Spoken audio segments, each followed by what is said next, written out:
Happy is the man who listens to me, Proverbs 8:34.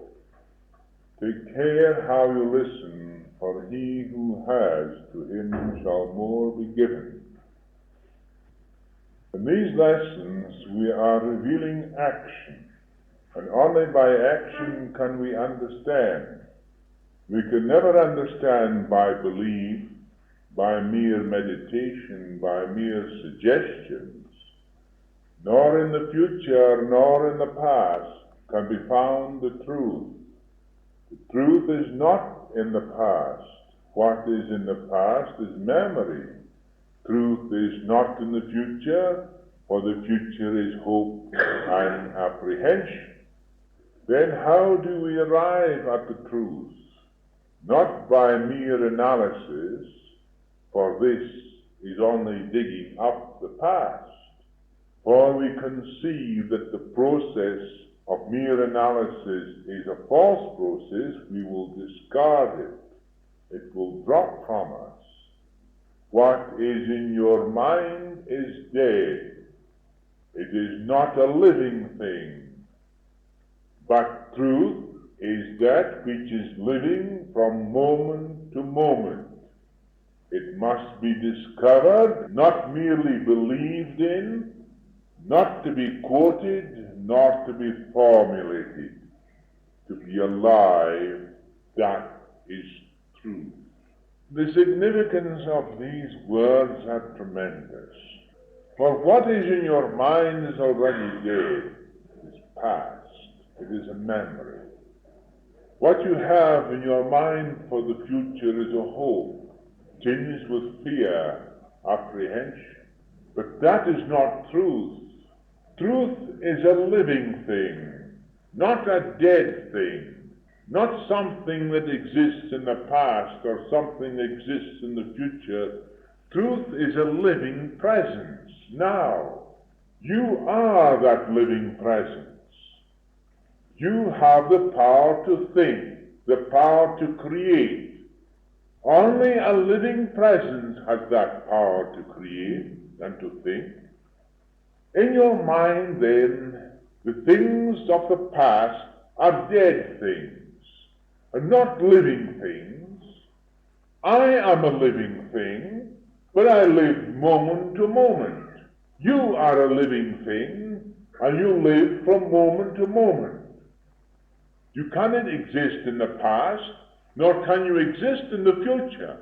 You can only exist now as a living reality, with a power to think, and creativeness is within that power that is living now, not in the past nor the future. Therefore, analysis is delving into the past. Therefore, it's not truth. It's a false process. A living process is discerning moment by moment every thought, every emotion, every idea, seeing it for what it is, discerning it clearly so that you will understand that it is not truth. You will see that it's a creation of your own. It's something that has nothing to do with truth. But if I am alive now, then I know that I am living. In that living, then, is the power in heaven and on earth. To know that you are life and living every moment of it, that is truth.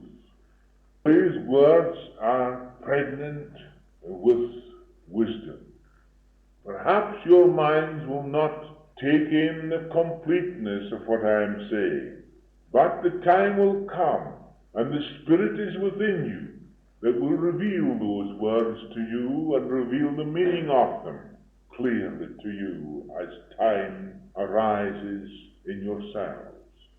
That is to say, there is the unfoldment of the individual, where the Spirit becomes more and more aware of itself, aware of its own relationship to one another, aware of its relationship to the infinite life itself, aware of its own creativeness, also aware of that which itself creates, aware of everything that is external to itself.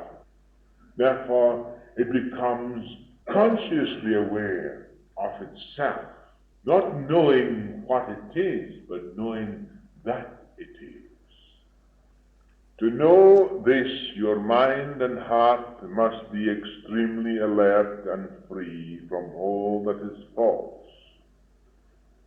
Is it not so that most do not want to be alive, alert?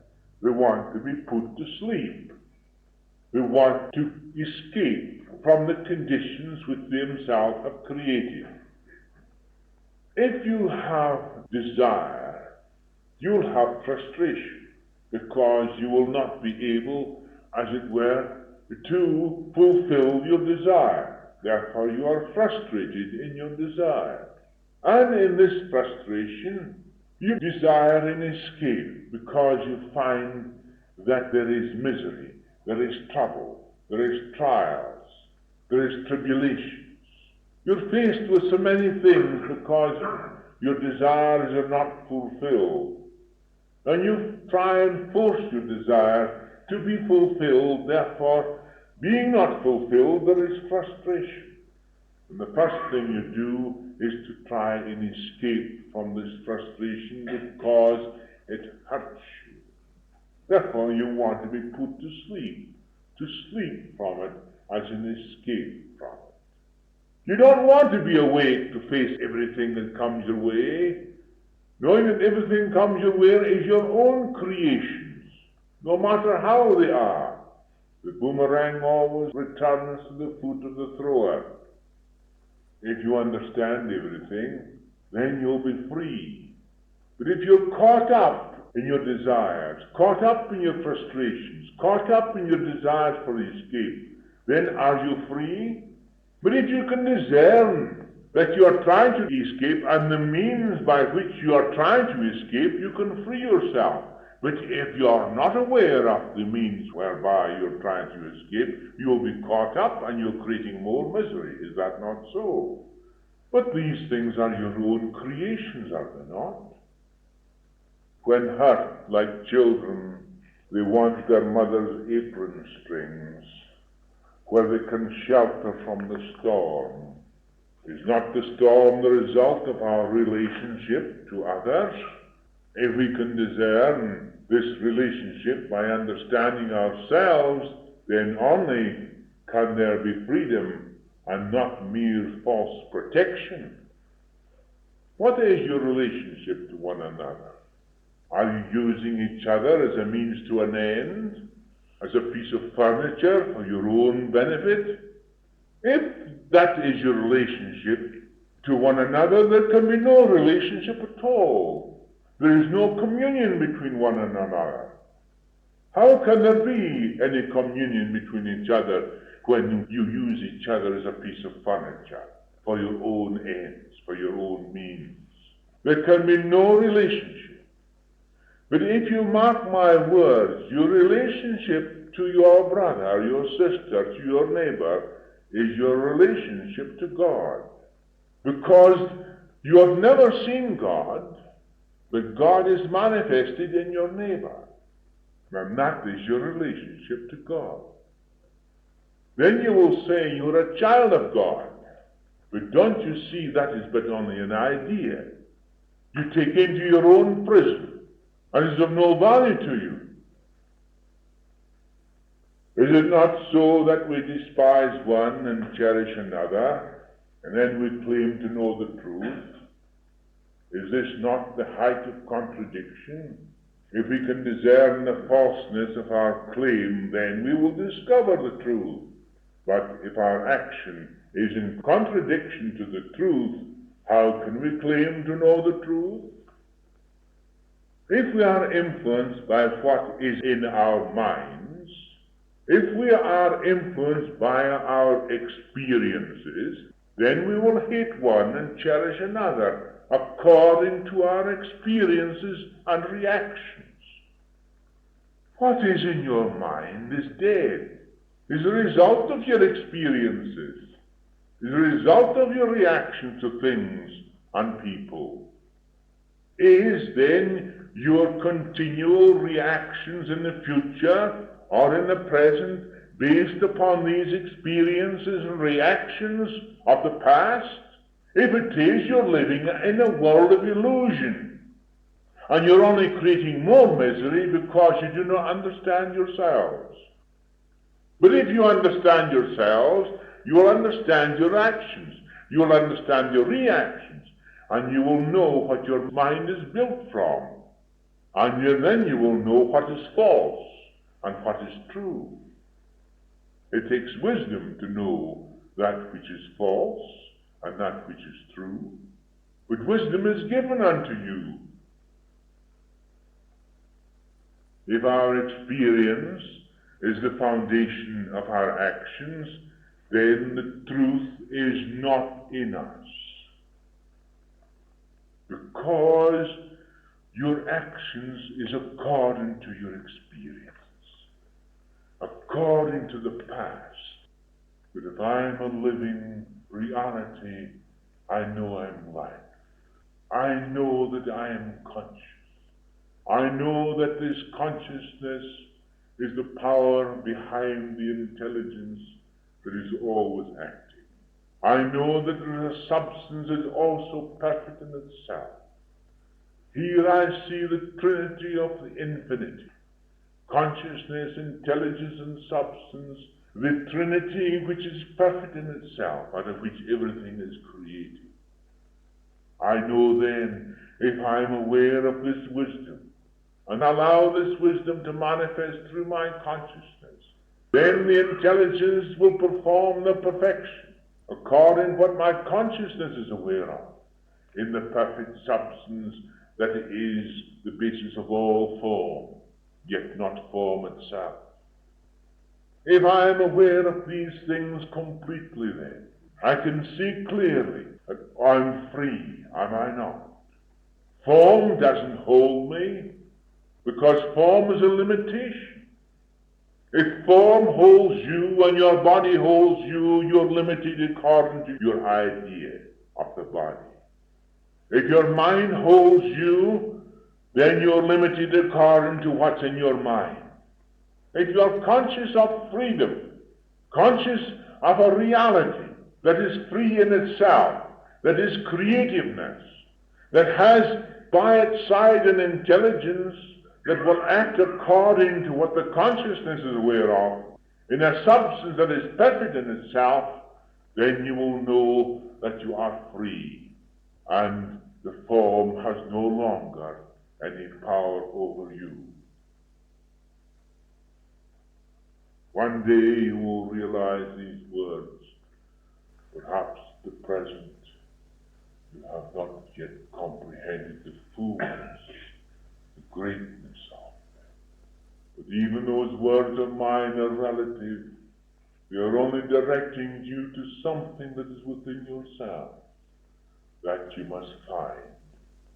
I cannot give it to you, but it is there. It is the pearl of great price.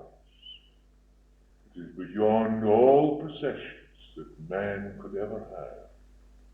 It's the creativeness behind all creation. And when man has that and has found it, then all things are possible unto him. And there is nothing impossible to him who knoweth this truth.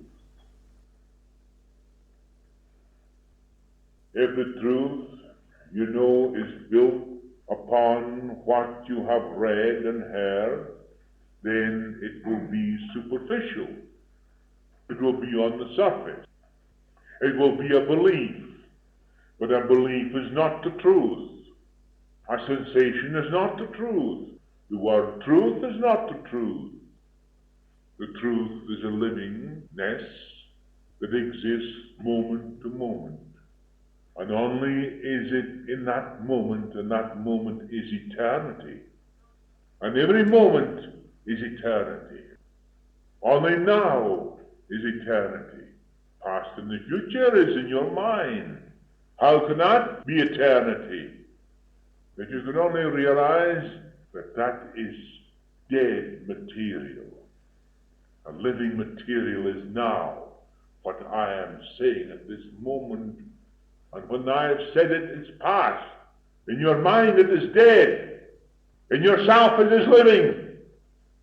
Because it will bring into operation that livingness that is yourself. The truth, you know, is built upon what you have read and heard, then it will be superficial. Discovering the truth, we must each set our minds to see what is false. We must not merely enjoy what another is playing. We must not fill our minds and hearts with the song of another, for that is not your song. You just become another gramophone, changing the records according to your moods. We must become musicians, each one of us, not merely listening to another. Therefore, we must understand the creations of the mind in reaction to others, to things, to the external. The creations you have created in your own mind, which you think are true, which you think are eternal, but they are entirely false. These are your creations to things external to yourselves, according to your own experiences, according to your reactions. So you create in your mind, and each and every one of you creates something different. There is one living thing that is the same in you and me, and that's life itself. And that's the only reality, because it's alive and living. You react to conditions and people according to your experiences of the past, your hopes of the future. In your mind you create a pattern which you want to follow. Therefore your reactions is according to the pattern you feel exists in your mind. We must see the falseness of these creations, then we will not fill our hearts and minds with these creations.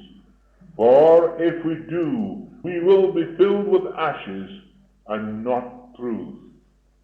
Truth is eternal and ever present.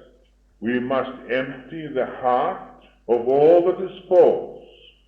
Then there is the song that cannot be destroyed or perverted because it is not put together by the mind. It is beyond mind, and when the mind is quiet, you will hear that song, the song of all creation. Oh,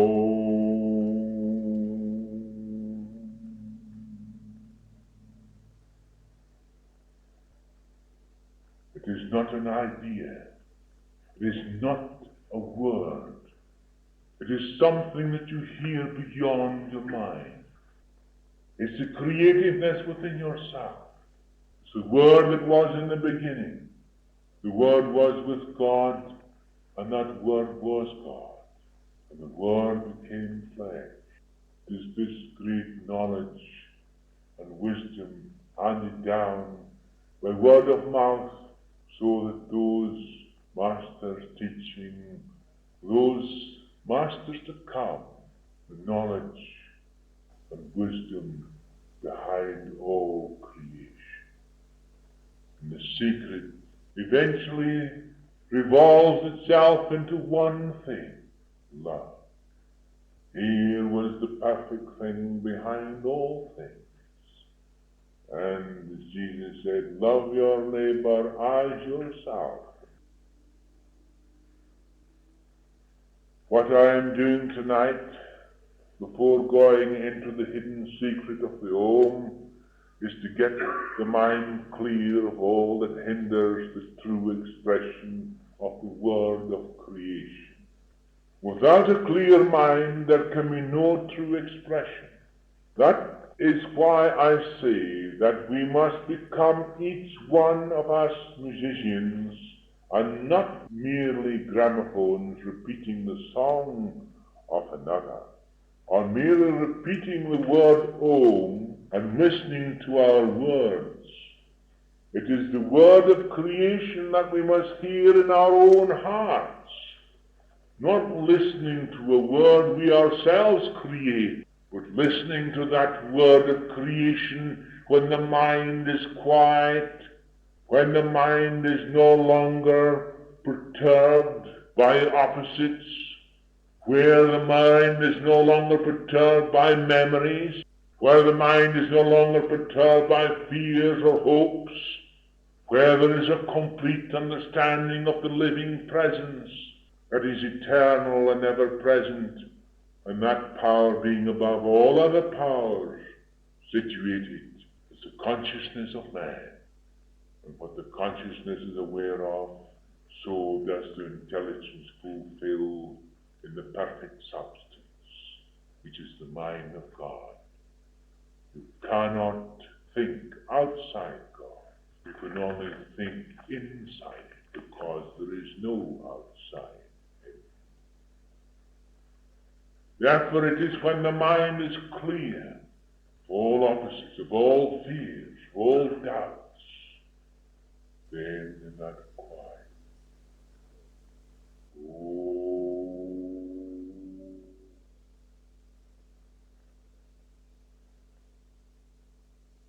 now I hear the sound without breathing it. In the depth, I hear it. That's the nada. Have you heard the nada yet?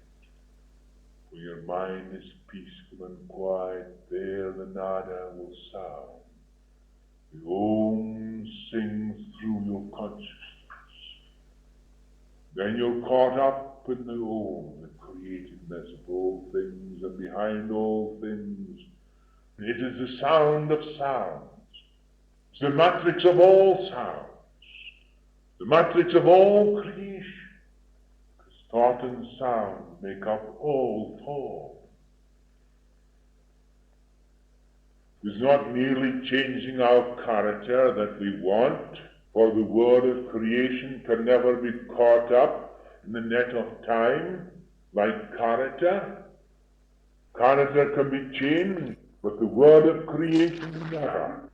For instance, if you are born in a certain country, you have certain influences, certain molds of character, which are shaping the mind.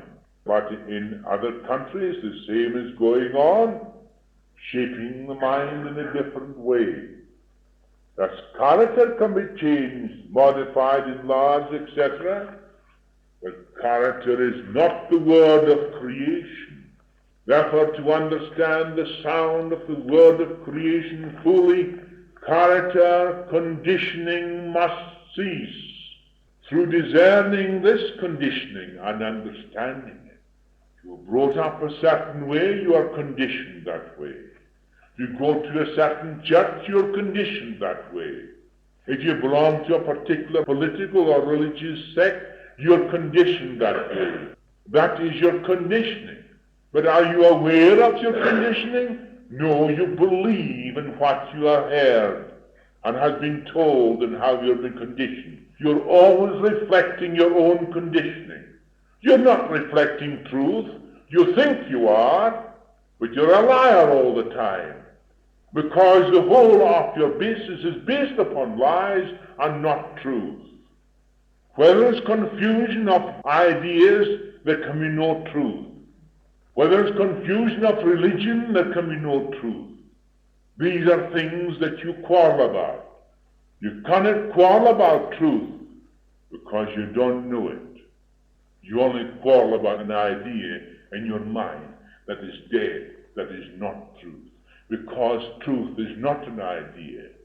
Truth is not a religion. Truth is not a philosophy. Truth is none of these things. Truth is a livingness now, at this very moment, from moment to moment. I am the truth. I am the life. Therefore, to understand the sound of the word of creation fully, character conditioning must cease through discerning this conditioning and understanding it, thereby becoming capable of making immediate adjustments. This is virtue. Virtue is not the denial of a vice. It is a state of being, and being is not an idea. Therefore, the one who cultivates virtue is not virtuous, because there is good and evil. Can you be virtuous with the evil in your mind and you're searching for good? Can you be virtuous if you are confused with opposites? I am the living presence, and no one can deny that. That's virtuous. That's being. To experience that which is not an idea, the process of ideas must cease. If you want to experience that which is not an idea, the process of ideas in your mind must cease. You must not try and make it an idea. Have I not told you before that meditation is not the subjection of the mind to a particular idea, or the holding the mind in subjection with the idea that you can find truth? Meditation is none other than discerning all that is false in the mind, so that it will dissolve away. And when these opposites, contradictions in the mind cease, when the process of ideas cease, then truth is found. It itself is free, and in that freedom alone can it be experienced, and in no other way. The word of creation is not an idea, it's a reality beyond the process of ideas. Yet this word is within each one of us, and is not affected by ideas, that can only be known when the process of ideas cease. Therefore, the word of creation must not be an idea in your mind. The word Om cannot be an idea only in your mind. I'm taking you beyond the mindful state, into what the masters know and understand, and what they know of creation. And immediately you become one with the word of creation, all power has been given into you in heaven and on earth, because you become that word. You become the Christ of God, the Word that was with God, and the Word that was God, and the Word that was made flesh remains immortal. It is most difficult to explain in relative terms, yet only in these relative terms can I bring you to know what is beyond the relative. I can't explain truth to you. Anyone who says he can tell you the truth is a liar. Don't believe him, because he doesn't know. And those who tell you that they do know, you will know that they do not know. But through these relative words of mine, in pointing out all that is false and irrelative, you will come to the truth yourselves, and you will find that great pearl, great prize, that is greater than all the possessions that man could ever have, either in heaven or upon earth. The Trinity of creation we see in operation everywhere is combination, preservation, and transformation. What is termed disintegration is but transformation. In trying to find the ultimate sound formula behind all creation, we must learn from nature herself, where the process is continuous beyond time. The word Om exists eternally beyond time. And what you call time is a relative thing. When we have awakened to the illuminating, soundless sound of Om, what a wonderful thing it is. I wish I could bring you into it. Only time will come, and you will find it yourself. but it's the most exhilarating, the most thrilling feeling you could ever have, is to listen to the soundless sound of the ohm, beyond the ultrasonic range.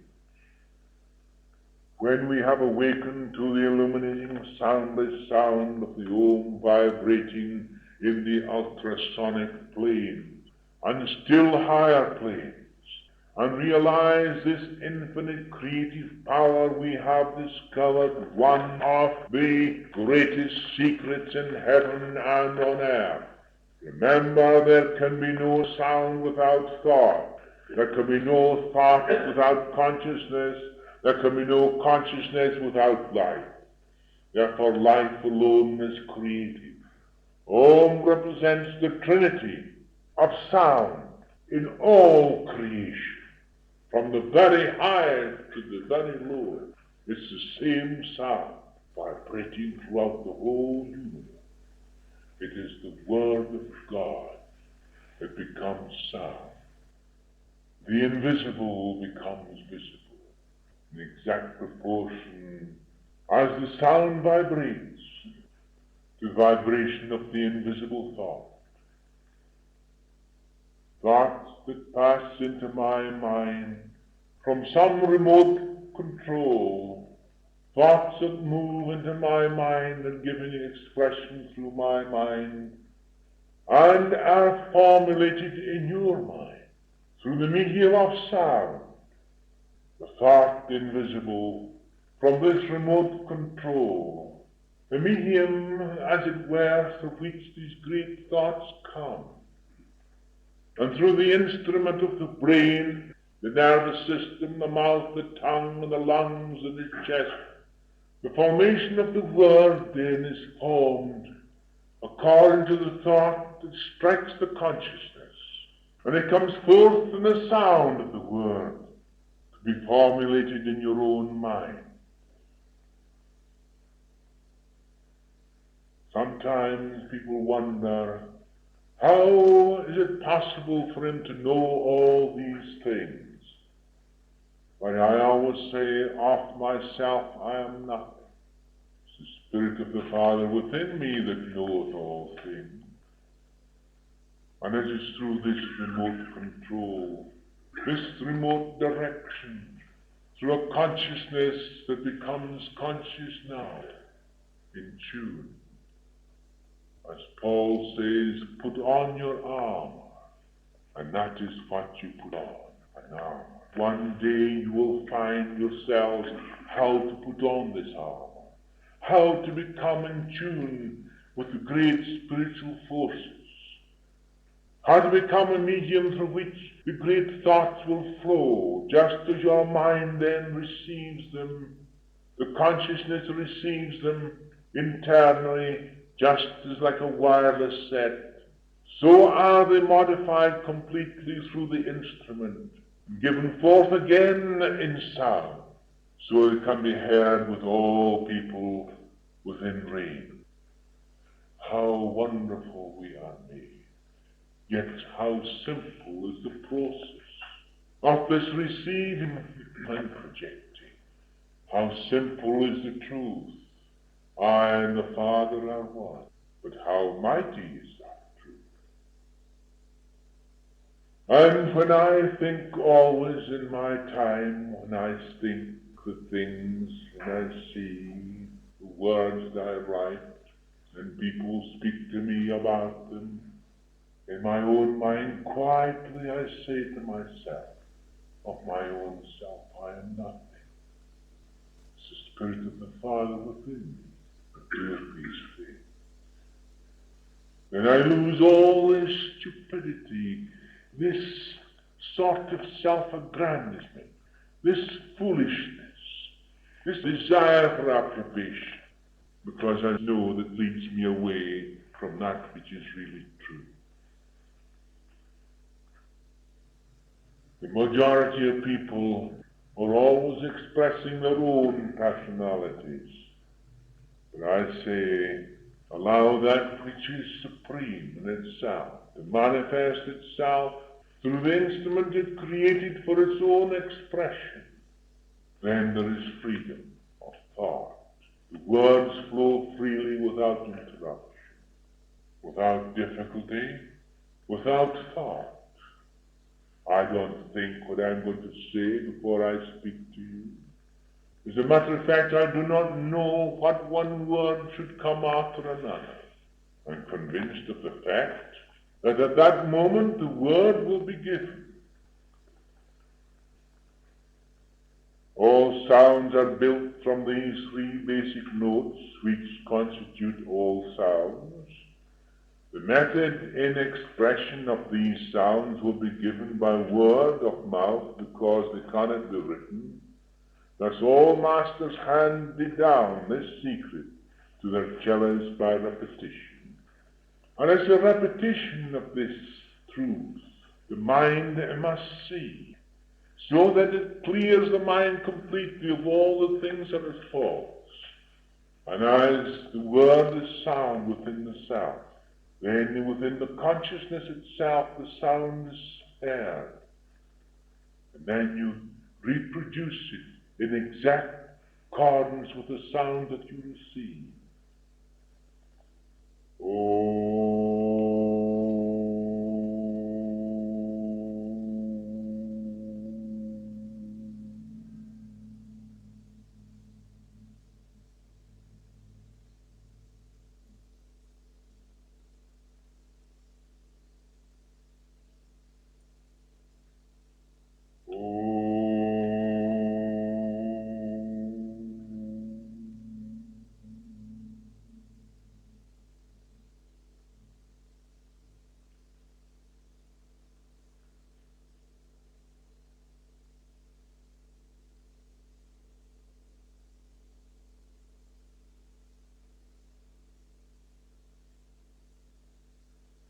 The whole body becomes filled, vibrating with a sound. Every atom of the body is vibrating. It will keep on vibrating like this, because I have touched the nada, the sound of creation. Now you will feel this form of vibration within yourself. It will still go on. I could remain in this consciousness for a long, long time. Still you would feel the vibration, the sound of the nada, the invisible sound.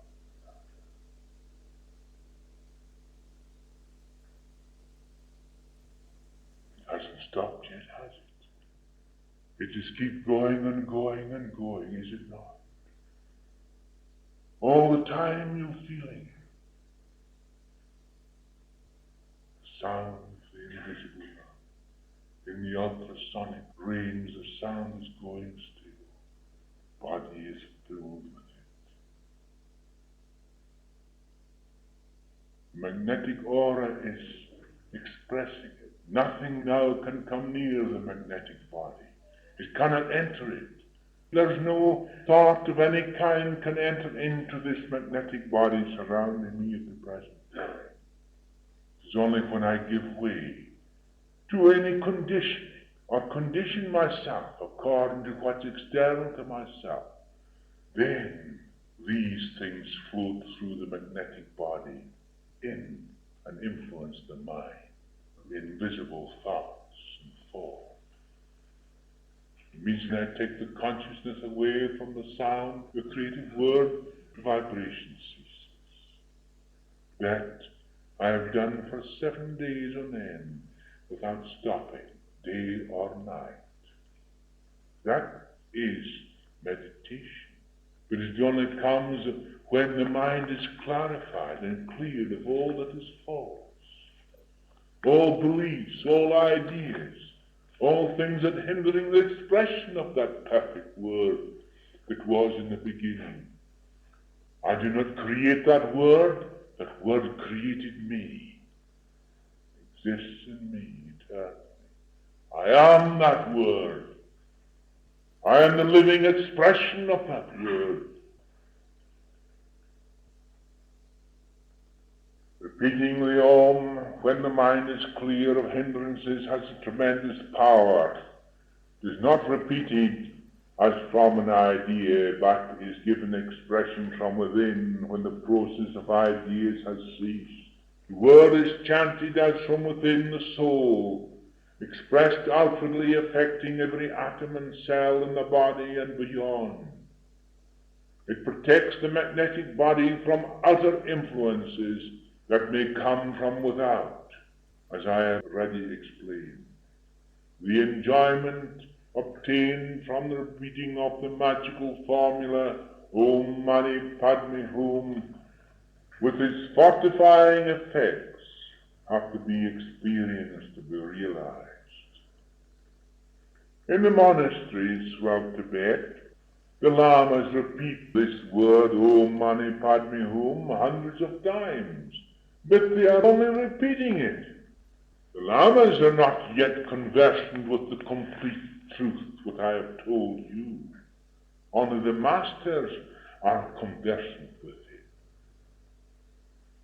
And I am giving you some very secret information which has a tremendous power, but perhaps you will need it someday in the not far distant future.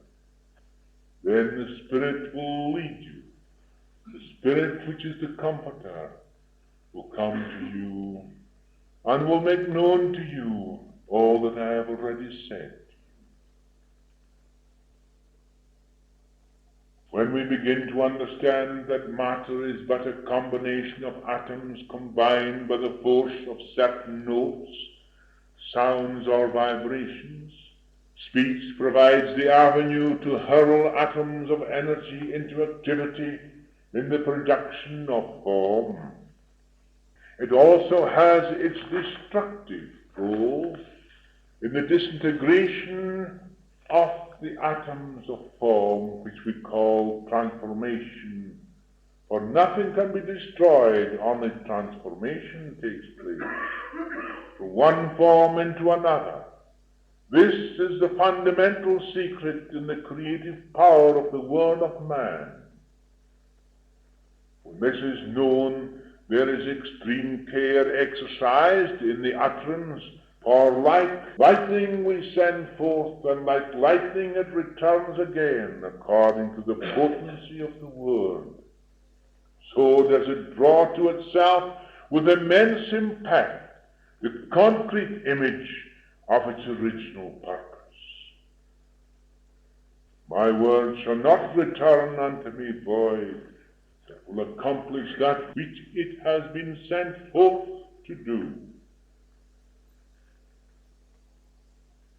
Some of you wonder how these so-called miracles take place in your midst. There is no such thing as a miracle. When we understand the law inherent behind that particular so-called miracle is understood, the miracle disappears. Understanding takes its place. Thus we see the tremendous risk taken by those people who ignorantly violate this sacred law. Fortunately for the ignorant, there is very little power in the words. In Matthew 12:37, Jesus says, "By your words you will be acquitted, and by your words you will be condemned." Therefore, through the magic potency of the thought-word sound, and the magnetic power of the voice, we have in our hands the greatest secret of the timeless, the ever-present life. And only is the ever-present life capable of giving expression to voice and sound. That's why I say, I am the truth, I am the living truth, and I voice. My voice is the expression of the living truth, because there can be no other means. And my voice can only be heard from moment to moment. And each moment is the expression of the livingness, the ever-present truth, the ever-present life. I am that life. Is it not necessary, then, that we select carefully our thoughts and words, built not upon memory or experience, but with the understanding of the ever-present life, which alone gives power to thought and words? Try to inspire those you meet with words of truth. Be optimistic at all times, no matter in what company you may be, discerning the condition that has taken place. Never argue with ignorance. It's a fool's paradise. When you know the truth, you will never argue, because only ignorance argues with ignorance. Truth cannot argue with truth. Neither can truth argue with ignorance. The light in the world, the darkness comprehendeth it not. But the light is the light of man. But the darkness does not overcome the light. But where there is light, darkness disappears. Learn to relax and speak in eloquent tones with words composed from a healthy state of mind. Learn the skill of using convincing words to attract attention towards that which is constructive. You will discover that words are priceless jewels and must never be wasted in idle talk. Feel the power and effectiveness of your word wherever you are, remembering the source from moment to moment, making your words divine. From moment to moment, making your words divine. From the heart of truths, the sacred hidden treasure will pour out radiating beams to dispel the darkness and ignorance wherever it may be. Little do the masses realize the damage to humanity caused through the perversion of the truth, through the press, radio, stage, and screen. These subtle instruments, creating trends of thought which later become the creative power of speech, are doing untold damage to millions of people who are led to destruction. Yet how ignorant are they of the fact that the rebounding process of these words, spoken and written, affect those who express them. Remember, I am not propagating a truth. I am not giving you an idea. What I am doing is to help you to see what is preventing you from directly expressing truth. The word truth is not truth. If you are merely speaking the word truth, you have done nothing. If you do not know what you are now, you will never be tomorrow. If you are not brotherly now, tomorrow will not make you, for it is also now. If you have your mind full and your heart empty, truth will not reveal itself. Only when the mind is still and the heart full does it reveal its great creative power, and this creative power is love. I will say again, love. So deep in your heart must this be full, overflowing, for the mind must be empty of ideas and images and beliefs. They are the contradiction of love. Love knows no idea. Love never contradicts itself. Love is a living force. An idea is a dead one. Love is the expression of that which is eternal and ever present, moment by moment. I am love. Translated from Isaiah, honor not the truth with your lips while your hearts are far remote. Your religion is a mockery, a mere tradition learned by rote. Benediction. O blessed truth, thou art ever present and eternal. Thou art alone my guide, my friend, my staff that comforts me. When I heard thy voice in all creation, I knelt before thee.